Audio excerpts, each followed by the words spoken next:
உலகம் தடை செய்த குண்டுகளை வீசினார்கள். இப்படிப்பட்ட கொடுமைகளை செய்திருக்கக்கூடிய இதற்கு மன்னிப்பும் கிடையாது. இன்றைக்கு நாம் ஏன் கூடியிருக்கிறோம்? இங்கே அருமையான நிகழ்ச்சியை மாணவர்கள் நடத்தினார்கள். இப்படிப்பட்ட இளம் மாணவர்கள் அரசியல் எல்லைகளை கடந்து அவர்கள் கிளர்ந்து எழுவார்கள். சிந்தப்பட்ட ரத்தம் ஒருபோதும் வீண் போகாது. என்ன கோரிக்கை?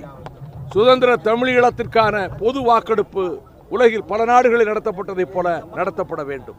அதற்கு முன்பாக சிங்கள குடியேற்றங்கள் அகற்றப்பட வேண்டும். சிறைகளில் அடைக்கப்பட்டுள்ள தமிழீழ விடுதலை புலிகள் உள்ளிட்ட அனைத்து தமிழர்களும் விடுதலை செய்யப்பட வேண்டும். ஐநா சபையின் மேற்பார்வையிலே சுதந்திர தமிழீழத்திற்கான பொது வாக்கெடுப்பு ரெஃபரண்டம் நடத்தப்பட வேண்டும்.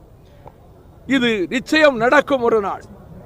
இதற்கு என்ன தியாகம் செய்ய வேண்டுமோ அந்த உணர்வு உலக நாடுகள் எல்லாம் தாய் தமிழகத்தை தான் எதிர்பார்த்து கொண்டிருக்கிறார்கள்.